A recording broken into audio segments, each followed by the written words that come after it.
Well, hello, everybody. That was weirdly like Doink the Clown. Jeez. Welcome, everybody. Yeah, no, that's a false start there. We're going to take that back 5 yards penalty. We'll throw the Ha!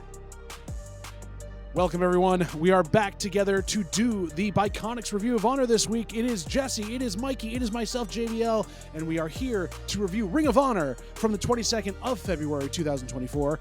This was episode 52 on Honor Club, and gentlemen, I am so happy that we get to review a show that knows how to put together types of tournaments and storylines and actual character work while also mixing in botches and horrible upsets and other things that can be really terrible. It's everything I want in a wrestling show. But before we get to that type of stuff and our thoughts on this, because they're not facts, they're our opinions, I want to go into the fact that we do want you to join us and listen to all of our different opinions on this channel. Follow us on all of our socials at BC WrestlePod. Make sure you check out the Twitch channel for all our live reviews there. We also would love for you to follow us here on not on social media, on YouTube, and subscribe to the channel. Click that alert bell so you get all the notifications of when all of our stuff goes up every single day of the week, because we review everything. And of course, the final big thing other than our Patreon, which we would love for you to join if you have little to give and would like to see us do more things with this, is some gentlemen from our group are going to be down in New Jersey in May, around the 18th, going to be down at New Jersey WrestleCon, and we're going to be having a table so you can come meet us and do everything else, or just follow us to the wrestling event and see what we get involved with, because hopefully we get to meet our stars that we love so much out there as well. But in general, that I think is everything on the table for our housekeeping, Mikey. I believe I'm right there. Yep, that pretty much covers it. And Jesse, I got everything too, because you were on me last week. Yeah, it's as far as I remember. Perfect. Mikey's got me nice and moving like an oiled machine here. Hands in, gentlemen. We are about to put the Code of Honor to task here, because we're jumping into Ring of Honor right now. And we start our night with the Women's Television Title Tournament. As I would say favorite, Taya Valkyrie is taking on Susie Love. And Susie is getting no entrance here, but it seems like in this tournament they are allowing the folks that do not either are not signed or do not get an entrance to really get a chance to work and showcase who they are. Hopefully this means maybe down the line we get a couple of these women joining the roster, because they were spectacular this evening. How did you enjoy the match? We started off with that really cool pyro show, that awesome entrance with Taya Valkyrie. I was like, you know what? I'm here for this. I'm all into this match. It's got my full attention. We had a really cool split duck down to get them over the rope, which we hadn't seen, at least since the Melina days. So that was a really cool spot. We have that power bomb on the apron, which, I mean, can somebody correct me? What is the hardest part of the ring? It's the ring post, right? Oh, I mean, it can be if it's used correctly. Oh, that's the barricade. Yeah, there we go. Either way, that thing looked like it hurt, and I loved it. They talked about Caprice and Riccaboni. They talked about Susie Love being in a luchador promotion beforehand and earning all these titles and doing really good work around there, which really helped me buy into not only her character but her work. But it showed, because it looked like her and Taya had such good chemistry. It seemed like they had worked together before, and it made this match that much better. It was a great way to start this show. That was awesome. That's amazing. I'll go back to what you said beforehand, though. Because I think of the styles that they were working, it gave Taya that ability to work in a style she knows and a style she's comfortable in, versus having to work a slower WWE style. It was nice to see her actually pick up the pace. This was a fantastic match and a great way to start the show. There we go, got it that time. And it just, for me, it was a preview of great things to come. Yes. Mikey, did you also enjoy basically who this title is named after, as she said at the end there, that it's her initials on that title? Did you enjoy Taya taking down Susie Love? I really, really enjoyed it, especially because I appreciate that Ian and Caprice brought up the fact that both of these women have spent time in Mexico wrestling, which is really important, because people tend to forget that Taya was trained by the legend himself, Pedro Aguayo, which is a big name in Lucha Libre. And that she's bilingual, as they were saying. Exactly. Like she spent a lot of time there. I love this match. I'm going to repeat this for a lot of the first round matches for the Women's World TV Tournament. Yep. I'm going to be saying it all the time, but This was awesome, and even though we knew who was going to end up winning, Yeah, I mean, it was a fun match. the opponents made it a good back and forth the whole entire time, and it's so good. Isn't it funny when you actually allow the jobber to do a little bit there and show what skill they have, that it makes the match more entertaining? It's strange. Yeah, it's so good when you let your talent actually wrestle and try not to make anything convoluted. Who knew? But I thought this was a great opening. I have to echo Andrew because he unfortunately is not here. I don't know, Taya's ring gear for this episode. Oh my goodness. It is immediately at the top 5 of like my favorite ring gear right now. And I want her to come out every round to be more extravagant and more over the top. Which is saying something, because this was already at a 10 and she's going to be going farther. I also wanted to ask, is it fair that Taya now has 2 moves which could be technically humongous finishers? And she's got the Shania Pain, which we all love. But that hammerlock inverted Baba Bomb she did to Susie Love, coming down on her neck like that's a finisher in and of itself. Like, how could that not get a 3 count?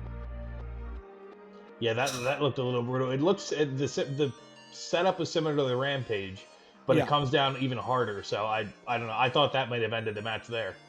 That's what we're hoping. It was a great way to get that energy up. Mikey, what are you thinking here? I'm just thinking to myself, if this is what we're getting in the first round, it makes me extremely excited for what's coming next in the evening and in the rest of this tournament too. Well, and that's why I love tonight, because we finally got what the next round is going to be, because the winners of this round filled out the next bracket, and the pairings are going to be insane. But we move on from Taya and Susie Love to a bit of a dip. And not just because Lee Johnson's involved. As we've talked about on this program, Lee Johnson, for all that's gone on here, has been booked to oblivion. He's not been given a chance to shine. And when he has been given opportunities, he hasn't seemed like he's earned them enough, because he hasn't been booked to be strong. So he gets this video package at the beginning to set up this huge thing, Big Shotty Lee Johnson. They've tried everything with him. He's had like the big promo thing before the last pay-per-view. They've tried to put him in a couple main events and it hasn't really worked. And now he gets this like, you should like this guy pay-per-view thing, and it didn't work as well. And he's taking on Sonico, who was ostensibly the heel in this thing, who was getting all the cheers, and everyone's booing Lee Johnson. What is going wrong in this man's career? How can we help him? Because he's married to Sky Blue. He's got good things going on in his life. It just isn't this. Is he married to Sky Blue? Yep. They're dating at least, last I checked. I thought there had been marriage in there, but I'm not sure. I'll have to check. Well, Either way, this was my low of the night. Lee Johnson, he's getting to the point where he's getting go-away heat, and he needs to leave for a bit, because he's in every episode, either at the main event or somewhere in the very beginning, and it's just kind of tired of seeing him at this point. His matches are getting so formulaic, whether it's a one-on-one, a tag match, a 4, 5, 6, 18, 24, and then a double ring match. He gets beat up for a while, then he gets a small flurry for 30 seconds and gets the win. And you can see it coming a while away. And there's a lot of these Ring of Honor matches where it happens, where we know who's going to be the winner, but the enjoyment is in the journey of getting there. I don't get that anymore, because we know not only what's going to happen, but how it's going to happen. They need to break the formula. He needs to go away for a bit. He's going to start getting go-away heat very soon.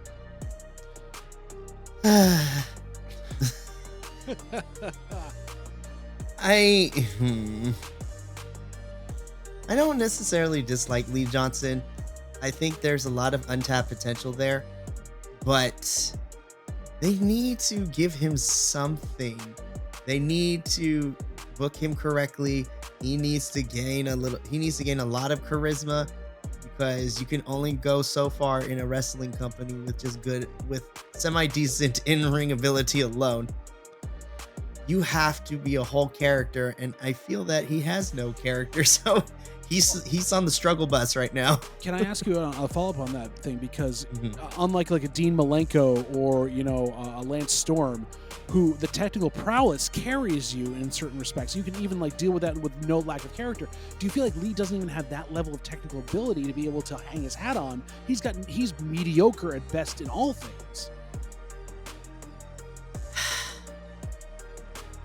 I think that's partially it. I think he has mastered what he's good at, but there's no depth to it. That's the best way I can describe it. I think at a surface level, he's a pretty good work hand. If you need to, he would be pretty good to kind of just. I don't even want to invoke any other wrestlers because I respect them way too much more than I do with Lee right now. Well, but he's basically a glorified jobber that you can put anybody against and it'll be okay. Like, he's not really green. It's just the depth of his wrestling swimming pool, if you will, is very, very shallow. And quite warm. But Jesse, I did want to ask for you on this one, if that's the case, if he's that level of almost jobber or more than jobber, will giving him opportunities like this or putting him in other big matches even matter at that point if he can't take advantage of that his own way? I don't think so. I don't think giving him all these chances has helped. I don't think continuing to do so is going to help at all because the thing that he's really missing, the very obsequious it factor or something like that, he doesn't give me anything to care for. He doesn't give me anything to care about. Not his wrestling style, not his character, not his promo work, not his in-ring storytelling. There's just nothing for me to care about. Athletic as hell, certainly done things that I probably would never be able to do, but there's just nothing there for me to care about. Exactly. And you two got me messed up, by the way, because Sky Blue, I was very confused. Like, that can't be accurate because this is Julia Hart's husband. Julia Hart's husband, yes. I got it messed up. Sky Blue is dating Kyle Fletcher. That's what it was. Okay. Okay, I was going to say, because House of Black adjacent, I thought I knew this one pretty well. And I knew Lee Johnson was married. I just had the wrong person in that two-woman power trip that's going on Collision at this point. So that was my fault on that one. I apologize for anything on there and for misleading folks down that road. But we move on from Mrs. Julia Hart, or Mr. Julia Hart, to our next match in the women's TV tournament. I'm on fire tonight. Red Velvet taking on Sandra Moore. This was amazing. It was fantastic. This was the first time that as I went through the matches, so I can make sure that my ratings on enchiladas, because it's so important and the points really matter here, are actually being based on something. This match got a 9 for me. I loved Red Velvet's gear. That white and red looks really, really cool. It kind of pops in the ring there. The shotgun drop kick off of the top from Sandra Moon. I need more of her. I need more of Sussy Love. I'd like to see them both get signed full time. The scissor lock reversal to roll that back into a pin. I honestly thought that was going to take it. It was almost to the point where it's like I didn't know who was going to win, even though Sandra Moon didn't get an entrance. But I think that's what made this match that much better. I love that you bring that short arm scissor lock up as well, because that's been like trending on Instagram and Twitter this week, because in an interview going into Elimination Chamber, Cody Rhodes was talking about the fact that no one does those moves anymore, that Hall of Fame type old style wrestling grappling move. And I think this was a response to, we're going to do it. And then Ian and Caprice, the best team on the mics, are going to put it out there as like, this is a big deal that someone's doing this move. Yeah. It's very painful and it's very hard to break out of. And though it looks simple, it's not. And I love that people are listening within the sphere and going, oh no, we're going to showcase everything in wrestling. You're going to see the history and the nuance that you're going to get. Uh-oh. Mikey's revving up. We just got to turn that crank a couple more times. This was probably my favorite match of the evening. Well, one of them at least. I'm going to be saying this a lot because there's just something about Red Velvet upon return from injury that is completely different than what she was before her injury. Yeah, it's a knee brace. She's not injured. Well, I mean... No, really? I did not know that. Gee, thanks you guys. But in all seriousness, I love that there is a ferocity to Red Velvet now, and she hits more snug and she hits harder than she has before. And I kind of want her to keep this semi-quasi-strong style going for her, because it's working for me. I was gonna say, has she been like training with Aminata or anything else like that? The two of them are just throwing elbows like they're in the middle of like stardom. Like, it's crazy. I need these two to have a match because it would be magic. It might be. But yes, of course, Red Velvet picks up the win in this and moves on in the tournament. We're going to get a couple of hard-hitting matches coming up in the next couple of rounds, too, and I think it's going to be really cool to see. We then cut backstage. This is what I'm also enjoying in Ring of Honor, is they're having the follow-up promos with the winners of these matches in the tournament, going on about, like, really forcing their character over, getting that hype up there, as Taya Valkyrie is talking about, like, I was very happy to see her. I'm glad, another luchador is on here, but I am the original. I need competition. Give me what I need. I'm too good for this. And I was like, yes, please. every bit of this tie-in. We need more of this from her. So much more character in a 45-second promo than she ever did in the former company, which was horrible, and I'm still bitter about that one. It is. I've got nothing to add. This was a great promo, and I'd like to see more of this. And I kind of echo what you're saying, John. I like that they're catching up with them after the victory. I will say the one other thing I noticed in this was that Johnny TV knows where to put himself, because on occasion you just get his abs behind her, so it's like Taya and like amazing abs. So it's kind of just fun that way. He opens his shirt or his jacket on purpose for it. Oh yeah. But we transfer out of that first big promo there to one of my matches of the night. I absolutely adored this match. Brandon Cutler coming out of wherever he was with Colt Cabana to take on Danhausen. And this is comedy wrestling. This is a good way to break up all the intensity of this tournament, to give you a good laugh, to really make you think, and to showcase that Danhausen's a really good wrestler when he wants to be, and Brandon Cutler is surprisingly agile. Gentlemen, tell me why I'm wrong. You're not. It's not my match for tonight, but you're not wrong. This was just quirky, fun, and a very entertaining match. I finally got to see the teeth spot that you had told me about so many months ago. Yeah. Cursing the cold spray was just that bit of comedy that was hilarious. And I think my favorite part, the kind of unsung part of it, was the ring announcer said, claiming to weigh over 300 pounds. I had to go back. I was like, there's no way, because I missed the beginning of the statement. It wasn't claiming. So this is what it said. It said, wrestling from somewhere very far away, planning to weigh 300 pounds. Okay. Not claiming, planning to weigh. It's like, I'm going to get there. I will get there. To get me through it. I love Danhausen so much. I'm glad he's doing his stuff in Chicago as well during the next weekend, where he's going to be out there like wrestling for their title and stuff. But still, thank you that he's on my TV screens again. And let's talk about, well, I don't even know if we need to go into full conversation of it, about, I really appreciate the placement of this match in the card. It's a good, I don't want to say palate cleanser, but we've had intense. We'll skip that. Intense. And now let's have a little bit of fun here to show that wrestling isn't all as serious and hard hitting all the time. It was paced really well. This match made me smile from ear to ear so much. It had everything I wanted. It was fun wrestling. There was absurdity.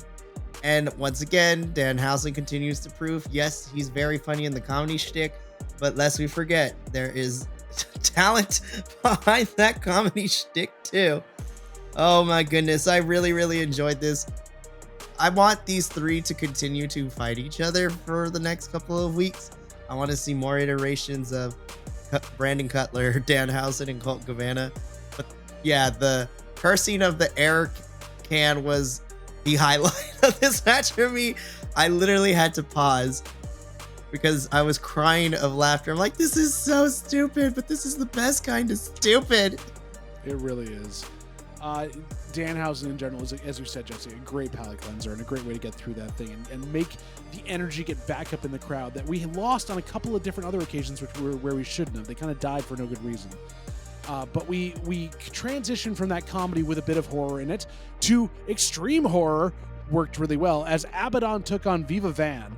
Now, I loved that Ian and Caprice brought up the fact that Viva Van is holding 6 different independent titles right now. She is a world-class wrestler taking on Abaddon and actually having Abaddon get beat up quite a bit. Yeah. I will say I don't know if I enjoy yet or not, the fact that Abaddon is speaking more. That she's actually talking to the crowd. You can hear her voice. She's becoming more of a person than an entity, but that's good for her. Instead of being spoopy, she can be a wrestler and maybe push that farther. I'd like to see where that goes, but as I haven't gotten to watch a whole lot of Abaddon, I do like that there is the interaction. It's not just that standoffish big monster character. I like that they're able to, and I don't know the best way to phrase it. It seems kind of like the Nyla Rose thing, where they seem to be having more fun now in their match and in the scope of the program, which is wonderful. I really like the spider spot in the corner, the spider stretch over the ropes, because we don't see that very often, at least not in the product I watch. So I was very happy to kind of see that resurrected. We haven't seen the tarantula another since 9 Tajiri. for me. This was an amazing match. Yeah, we haven't seen the tarantula since Tajiri, so that's been big. This match was fun. I love Abaddon. They are great. I would love for them to incorporate like what we got from the small little interview that they did with RJ City, where they were in full character. And then when we talked about important issues, like, well, actually. Yeah, no, yeah. Go and just showcasing their range, which is always fun. And we know that they spent a lot of time in Dustin Rhodes' power plant, like boot camp, learning there, wrestling in that little fed there. Really picked them up after doing a lot of stuff in the indies, so I'm glad to see it's paying off. I will say the one thing I did love that they have added to their repertoire is that basically Black Canary scream, which throws people off. So good. Such a fun thing. And that underhook butterfly suplex that rebounded off the ropes was gnarly. It was pretty. It was a pretty suplex. But yes, give me more Viva Van. I'd love to see her signed soon. Have her take on Rachel Ellering or Layla Hirsch, and that'd be a fun match. But we move on to, I think, if I'm hearing correctly, it was a replacement match, sort of, but kind of not, seeing as that Kyle Fletcher's been having visa issues and can't get back in the country to defend his title. Ethan Page is continuing his tour of I need to keep my winning streak up until I can get to Kyle Fletcher by taking on Anthony Henry, who was in new gear this week, which was a lot more personality than he usually gets. I'll invoke our wonderful colleague Andrew here. Unfortunately, he still came out in an AEW hoodie. We need to get him a proper one. Yes. But aside from that detractor, I really like this match. I like Ethan Page calling out Kyle Fletcher in his entrance directly to the camera.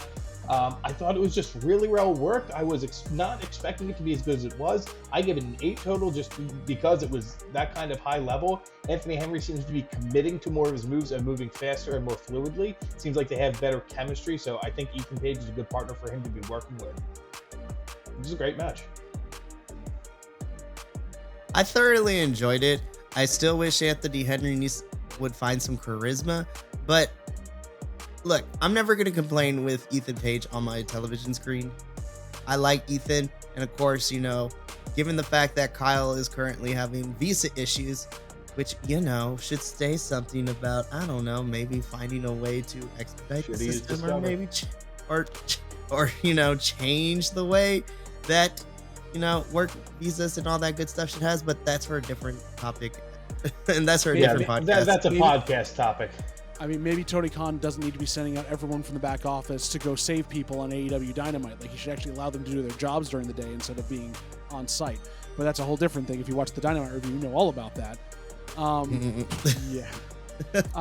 I will say this for Anthony Henry. So, going back to our conversation about Lee Johnson, Anthony Henry has two things going for him that Lee Johnson doesn't. One, he's more technically sound. He's more devastating in the ring. He does have a moveset that can do that. But two, he's also in a tag team where he can be protected to kind of keep that uncharismatic part of him in check, because JD Drake can kind of work that part of it. Do you feel like if Lee Johnson was put in a tag team with someone like that, he might have a better chance to get to that level and like kind of be where, Anthony Henry is? I don't know, because didn't we try that experiment with Shane Taylor, and we had to break that apart. Yeah. But I feel like Lee Johnson could be glammed on. He's like tofu. He can be glammed on anyone and kind of like become what that is. I don't know if if that would improve it. I think it would be better hiding him, but I don't think it would improve him. Yeah. He needed the mouthpiece to learn from. Sorry, Mikey, go ahead. No, because I don't think we gave Lee Johnson enough time within the realm of Tiger Style and Shane Taylor to kind of figure out if it was going to work. Because they feuded for 2 or 3 episodes, and then we never saw anything else from the 3 of them again. So I feel like we didn't even get a chance to see if it would work. And I don't know if trying to think. I'm looking at the spectrum of Ring of Honor. If you were going to put Lee Johnson with Moriarty and Taylor, and I know they're on AEW because they're still trying to figure out the charisma too, but Top Flight's also a thing too. I honestly don't know who you would put Lee Johnson with. It depends on what you want his character to be. Do you want him? If I'm gonna be completely honest, even though it completely negates the styles, if we had a weird storyline where he is studying underneath Josh Woods to, better himself, and then also to diversify his repertoire, which is the biggest complaint I have with Lee Johnson, I think that would be a fun storyline, but I don't know. Yeah, put him under the learning tree and have him be beat up for a while. Just kind of like a young boy again. That might work. But we move on from Ethan Page's win there to Queen Aminata delivering a heck of a promo against Taya Valkyrie. Those two in the next round of this tournament. I cannot wait for this. That match is going to be amazing. This promo was amazing, and it made me want to go and watch the full interview with Renee. Which not many things make me go, ooh, I want to pause this and go watch it. Not that I did, but it was one of those where I had the inkling of, hey, I kind of want to see that now. I'd like to hear more from her. Exactly. That close-up is pretty cool. I said it before. I will continue to say it again.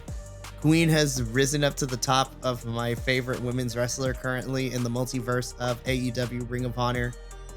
And I forgot to mention this last week, and I also forgot to mention on Dynamite, but Queen is All Elite now, so she is officially signed with the company.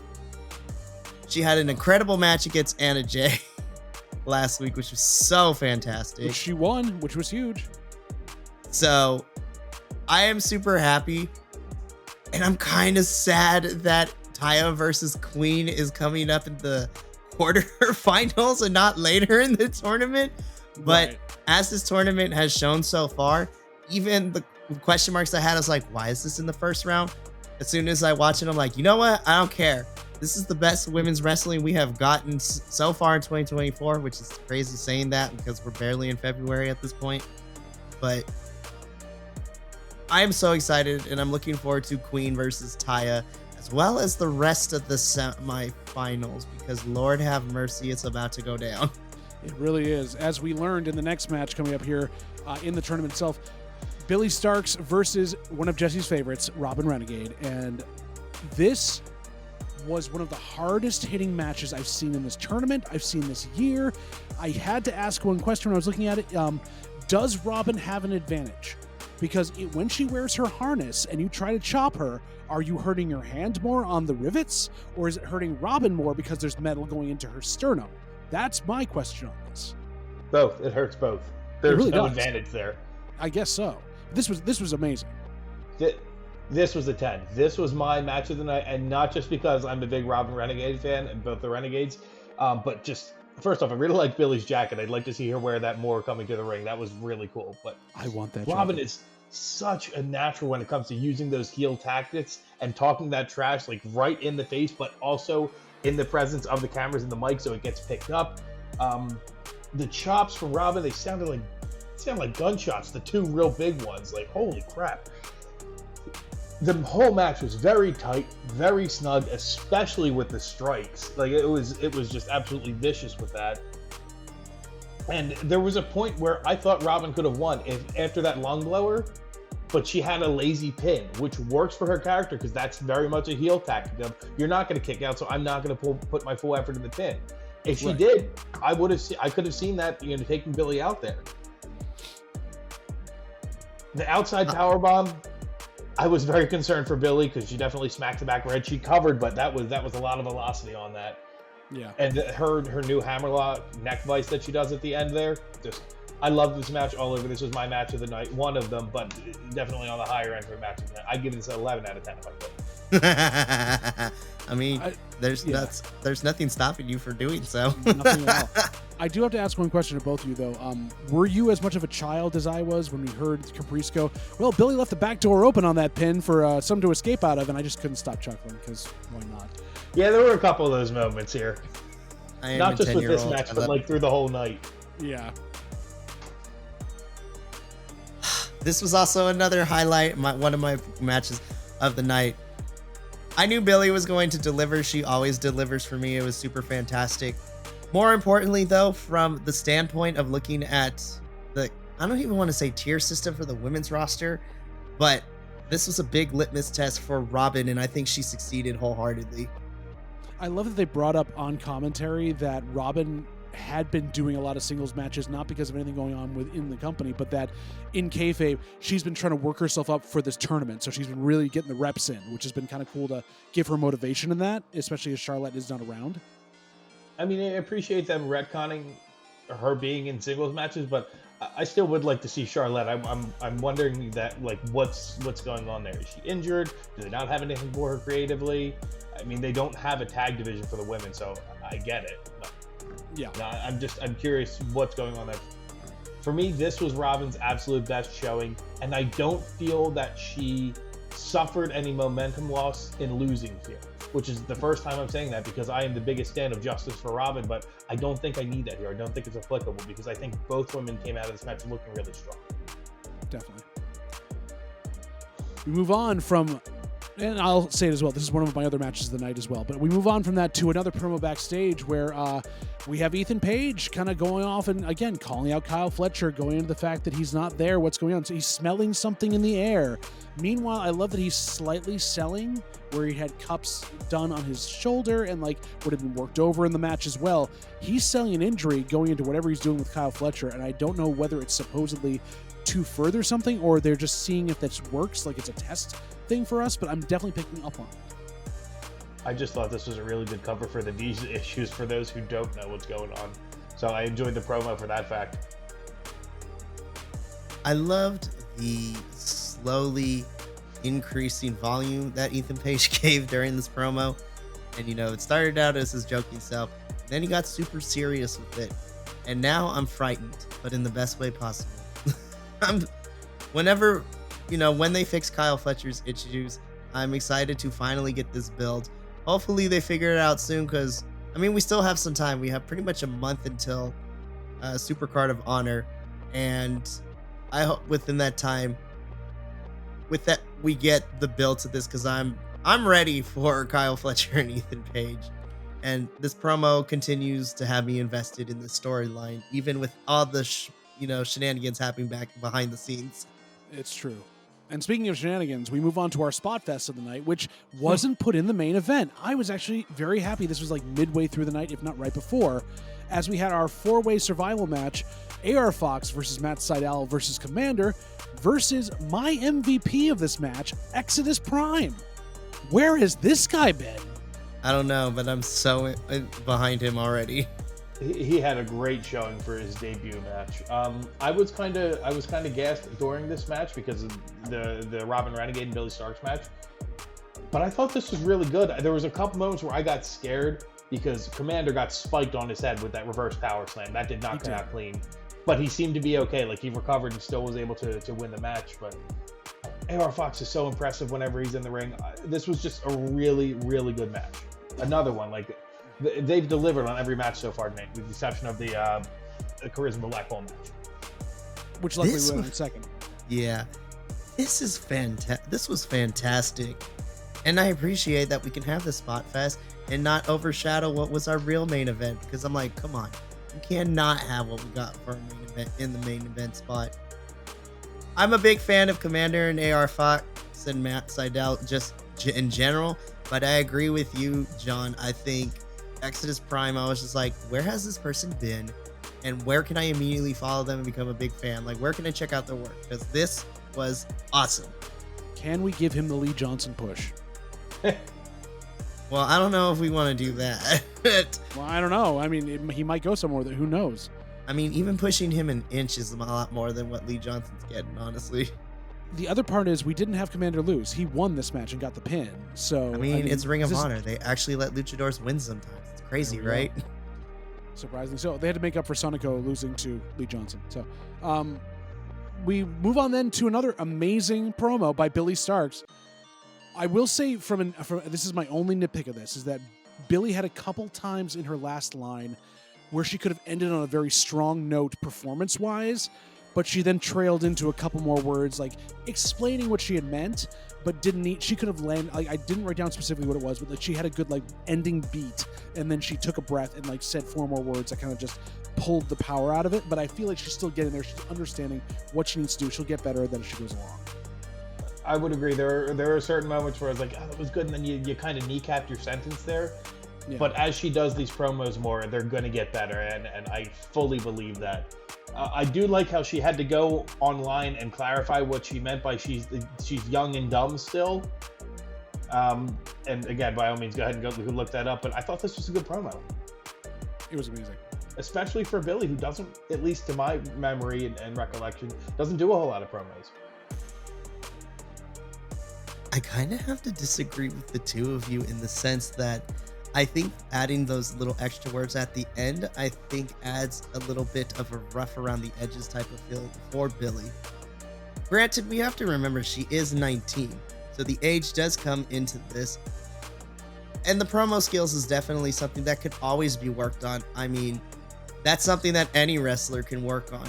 But I think because of the presentation that we've gotten with Billie post losing her match against Athena at Final Battle, and just where we have gone with them after the fact, now that they're this cohesive unit, and Athena is actually enjoying being minion overlord over Billie and Lexi, which, by the way, Lexi was not... Yeah, Lexi, it was crazy. Lexi was very sparse this episode. I was like, that's a downgrade. I need more Lexi on my television screen. You want to know what my kayfabe to that was in my head? She's babysitting Dalton Castle. Oh my gosh. Actually, we come back. It's like, Lexi, where have you... Renee's like, Lexi, where have you been? Where do you think I've been? We hear Dalton Castle yelling, crying in the background. I need warm cheese. It is, yeah. But I didn't necessarily mind the extra breath with the extra words at the end, because I'm like, it kind of adds to the rough around the edges. She is going to get better. She is going to own her craft. But let's be completely honest. She is miles ahead of even some of the people who have been doing this for a very, very long time. Yes, the seasoned individuals. And good pun there on craft after talking about Dalton Castle. But you're very welcome. We move on to pretty much, this was also my match of the night. This was same here. Spectacularly well done. Nyla Rose taking on Athena for the Ring of Honor Women's Championship in a 2 out of 3 tables match, false tables match. I love this twist on the stipulation. I love 2 out of 3 false tables matches. Like, it's my new favorite match. It was a quick start. The only word that I wrote down for how this match started, at least the first 6 minutes, was it was savage, pure savagery, and not the Iron Savages. But this was just fantastic. We had a choke slam on the apron. We had a power bomb on the apron. We had a quick first fall going through the table. Athena, just this whole match, she was getting picked apart, which we have not seen in her 544-ish day reign. And it was strange to see, but in like the best possible way of this is something new and unique to the situation. The closest we've seen was Willow did this at the last Final Battle before the first one, because again, it's the larger wrestler taking on Athena can do that, but she's been on top of everything else. You're right. I mean, this was just, it was a 10. It was my second match of the night. Beautifully done. There was 2 spots that I absolutely loved. First off, Nyla Rose playing in the guy on the crowd's long beard, like sticking her head under and come out of it. Long so now I have new beard goals, so I'm not, just because if we get, seats right there, I wouldn't mind that happening. You're gonna hold the sign, Nyla, please go in my beard? Exactly, yeah. That has so many innuendos. I love it. No, better off we'll just dye the words into the beard since it'll be that long. Like it's Naomi / Trinity and have your name in your hair. Nyla, I'm your beard. Yeah. Again, there are so many ways we can go. That's good. You know what? I'm making it official. It's on a t-shirt now. I thought, and I got really excited, and then like slightly disappointed because I jumped to the end, but this is not a choose your own adventure book, so I have to enjoy the ride. But there's on the end at the post, there's a table in the ring, there's a table out. I'm like, are they going to do a double switch? Are we going to get a simultaneous third fall? And that's what extends this into Supercard of Honor. And I was there for it. Then it didn't happen, so part of me was disappointed, but I still loved the ending of the match. So, again, this is a 10 for me. Second match of the night. Absolutely fantastic. This was fantastic. Now, let me take you on a journey, because this to me was also I don't have... Caitlin, can you sign my permission slip as a journey? She said no. Dang. Well, too bad. We're going on in anyways. Okay. Luckily I'm wearing my journey pants. All right. So now I'm going to talk in a very bad accent. No, kidding. Got Professor Mikey. So today we are going to... So I thought this match was super fantastic. I loved it a lot. Again, this is my third match of the night. I'm allowed to have more than one because this episode was that good for Ring of Honor.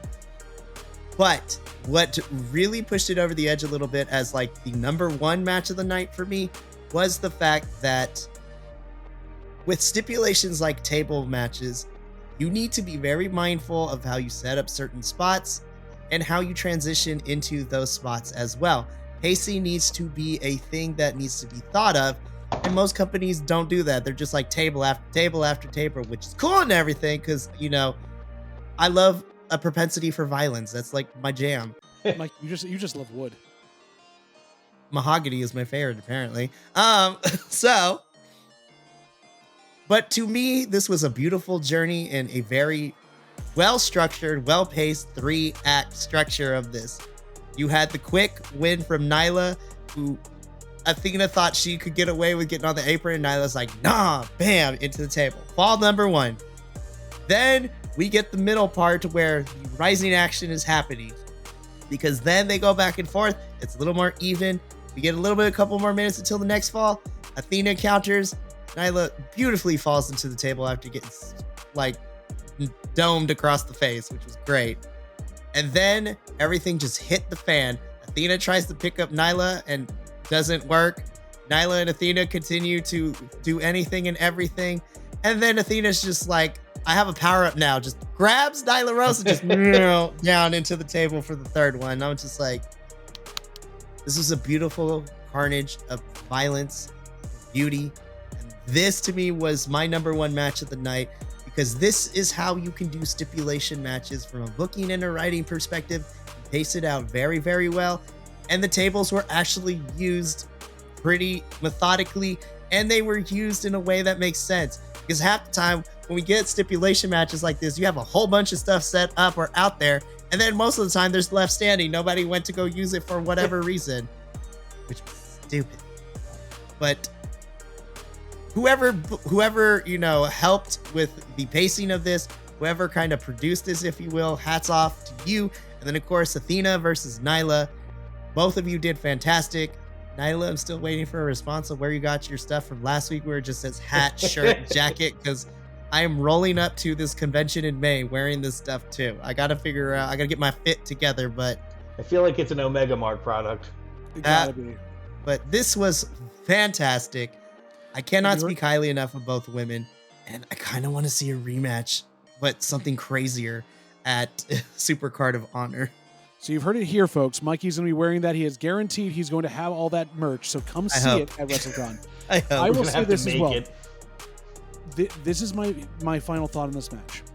Innovation in wrestling, especially nowadays, is tough to do where you're not going to injure somebody, damage something, or go to a point that you're going to be ending someone's life, basically, is where we're at with a lot of the wrestling stunts we can do.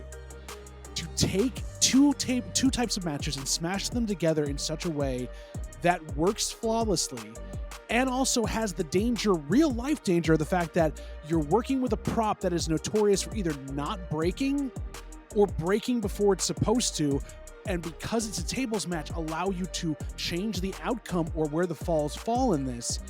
That is ballsy. That is extremely brave to try this type of thing out as a 2 out of 3 falls match. So I applaud innovation in my wrestling, and the only place I'm seeing it is Ring of Honor. So if you haven't already, that you should be seeing it there. Gentlemen, this was quite the evening of watching wrestling. I would love to know what your empanada scale would be for this. What are you rating tonight's match? We'll start with Mikey, we'll go to me, and then I want to go to Jesse, because I have a feeling this is going to be an interesting type of rating system here. Mikey? I'm going with a 9.5 on this one. It's the same reasons that I gave last week's a very high score to. The women were front and center for pretty much the whole entire episode. And I dare all the naysayers to tell me where women are being utilized and where we're getting lots of women's matches in 1 week. I dare you to show me, because it ain't gonna be happening. But again, me being a big women's wrestling fan, me loving all of the women's wrestlers just across all the promotions, they all did fantastic. The Four Corners match was really, really fun. I even enjoyed the Anthony Henry and Ethan Page match for what it was. Danhausen was just amazing. And I got to give Brandon Cutler and Colt Cabanas some kudos too, because the three of them together are just fantastic. And you could tell these are just three friends having a good time in a wrestling ring. It is so fantastic. My only nitpick is the Lee Johnson Sonico match, because it didn't necessarily need to be there. If I'm being completely honest, I feel that if we took that match out, I would have gave this a 10 out of 10. This is what I expect from my Ring of Honor on a weekly basis. I want good wrestling. Showcase your women's division, which is the best.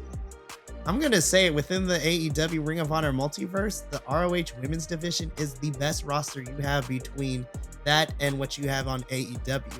There's no shade to the women on AEW, but I may be looking to see if I can potentially make my way down to Ring of Honor for maybe a couple of months or so.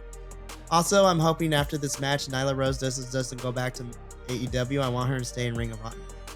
Jerry Lynn, Maria Kanellis, and Stokely Hathaway, do not let her go back to AEW, please. You need another resident monster, that's what you get. Before Jesse goes, I was also very high on this. I gave it a 9.4. This was amazing. It was structured well. It flowed well. It had one minor bump out of everything in here. Everything else felt like it needed to be there. Give me more of this. Jesse? So, you two remember last week that I gave it a historically high value, which is not normal for me. I'm usually pretty hard when it comes to grading these things. So, a little bit of history, okay? So, when I was a child, I was a dreamer. I dreamed of glory. I dreamed of a nice house on top of a hill with a white picket fence going all the way around. I dreamed of happiness, just basic happiness. And then I woke up and I realized that I was still stuck in this prison of this rotten world, just like the rest of you. But then we got last week, and we got this week's program with production and the matches that seemed higher than it's been in months. We had storylines continue, a tournament with matches that actually make sense and work out well. We had Lee. No, we don't need to conclude that. That's my only backtrack of the night. I'm giving this a 9.25, which is the highest I've ever given an ROH rating. It's higher than last week. I want to continue doing it, and that's without having the Righteous, without having the Iron Savages, without having Dalton Castle. Three of my favorites, because it's now headcanon that Lexi was babysitting him and they couldn't get to the show on time, because I'm going to think that Dalton got stuck in a cozy coop while eating cheese, and that's where, they got stuck last week. So, 9.25, amazing. I would love to see this continue. I'm very excited to watch the women's tournament continue. Well, that has been Ring of Honor for us this week. Everyone out there in BC WrestlePod, you're watching this for us. You're watching this to get our opinions. We're telling you, watch the show. Get our opinions, but watch the show for yourself. You need to give that to yourself, because it'll help you understand what wrestling can be. I am so grateful that I got to watch this today, not only because I got to share it with you out there in BC WrestlePod fandom, but also because Mikey, Jesse, I got to see you today, and I got to talk the day after about this amazing show. So thank you for being here with us. Code of Honor has been observed. Gentlemen, we love you very much. And remember, out there in BC WrestlePod land, you're Bi-Conic. And we are all Bi-Conic together. And we'll see you in the next video. Adios.